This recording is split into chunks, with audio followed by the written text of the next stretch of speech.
Alexander III of Macedonia, commonly known as Alexander the Great, was a king of the ancient Greek kingdom of Macedonia.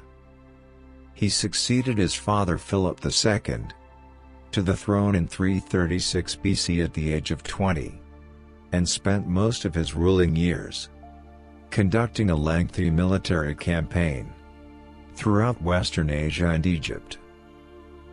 Here is his best saying of life: "There is nothing impossible to him who will try. I am indebted to my father for living, but to my teacher for living well. A tomb now suffices him, for whom the world was not enough. I am not afraid of an army of lions led by a sheep. I am afraid of an army of sheep led by a lion." When we give someone our time, we actually give a portion of our life that we will never take back. Through every generation of the human race, there has been a constant war, a war with fear. Those who have the courage to conquer it are made free, and those who are conquered by it are made to suffer until they have the courage to defeat it, or death takes them. An army of sheep led by a lion is better than an army of lions led by a sheep. But truly, if I were not Alexander, I would be Diogenes. Sex and sleep alone make me conscious that I am mortal. Upon the conduct of each depends the fate of all. Each moment free from fear makes a man immortal. There are no more worlds to conquer. Glory crowns the deeds of those who expose themselves to toils and dangers. Now you fear punishment and beg for your lives.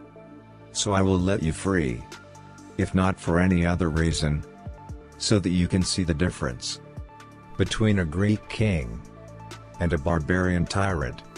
So do not expect to suffer any harm from me. A king does not kill messengers. There are so many worlds, and I have not yet conquered even one.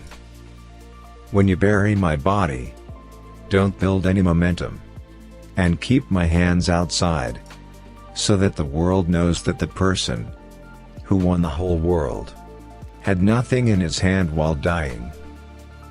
For my part, I think that to a man of spirit, there is no other aim and end of his labors, except the labors themselves. Whatever possession we gain by our sword cannot be sure or lasting, but the love gained by kindness and moderation is certain and durable. Through every generation of the human race, there has been a constant war, a war with fear.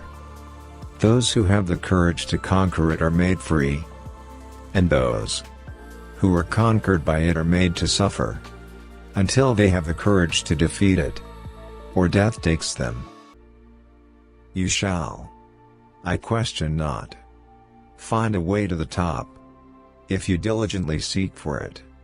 For nature hath placed nothing so high that is out of the reach of industry and valor. For my own part, I would rather excel knowledge of the highest secrets of philosophy than in arms. I would rather live a short life of glory than a long one of obscurity. Let us conduct ourselves so that all men wish to be our friends, and all fear to be our enemies. There is something noble in hearing myself ill spoken of when I am doing well.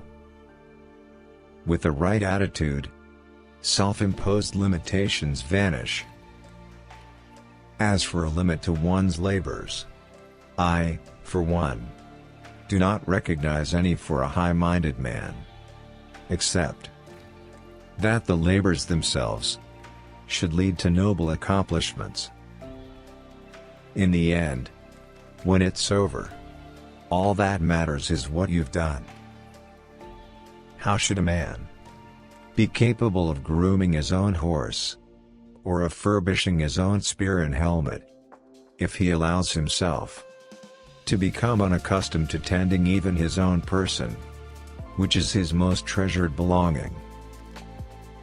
Who does not desire such a victory, by which we shall join places in our kingdom, so far divided by nature, and for which we shall set up trophies in another conquered world? For as a newborn babe cannot be nourished without the nurse's milk, nor conducted to the approaches that lead to growth in life, so a city cannot thrive without fields, and the fruits thereof pouring into its walls. In faith and hope, the world will disagree, but all mankind's concern is charity. Heaven cannot brook two sons, nor earth two masters. I send you a coffees of mustard seed, that you may taste and acknowledge the bitterness of my victory. I want the road to be covered with my treasure, so that everybody sees that material wealth acquired on earth stays on earth. How happy had it been for me had I been slain in the battle! It had been far more noble to have died the victim of the enemy than fall a sacrifice to the rage of my friends. On their side, more men are standing, on ours more will fight. Are you still to learn that the end and perfection of our victories is to avoid the vices and infirmities of those whom we subdue? My Father will anticipate everything. He will leave you and me no chance to do a great and brilliant deed. I foresee a great funeral contest over me. How great are the dangers I face to win a good name in Athens. I want the best doctors to carry my coffin to demonstrate that, in the face of death, even the best doctors in the world have no power to heal. Without knowledge, skill cannot be focused. Without skill, strength cannot be brought to bear. And without strength, knowledge may not be applied. Toil and risk are the price of glory, but it is a lovely thing to live with courage and die leaving an everlasting fame. True love never has a happy ending, because there is no ending to true love. May God keep you away from the venom of the cobra, the teeth of the tiger, and the revenge of the Afghans. God must have loved Afghans, because He made them so beautiful. Glory crowns the deeds of those who expose themselves to toils and dangers. My logisticians are a humorless lot. They know, if my campaign fails, they are the first ones I will slay. I consider not what Parmenio should receive, but what Alexander should give. Do you not think it a matter worthy of lamentation, that when there is such a vast multitude of them, we have not yet conquered one? What an excellent horse do they lose, for want of address and boldness to manage him. I could manage this horse better than others do. I am involved in the land of a leonine and brave people, where every foot of the ground is like a well of steel, confronting my soldier.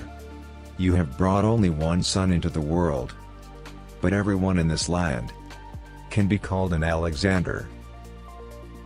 So far as I am concerned, I could not be accused of having set eyes, or having wished to set eyes, upon Darius' wife. On the contrary, I have refused even to listen to those who spoke to me of her beauty. It is better to have no women to dinner at all than to have only ugly ones.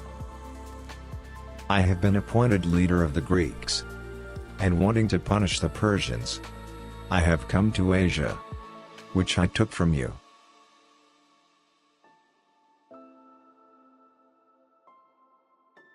Thanks for watching.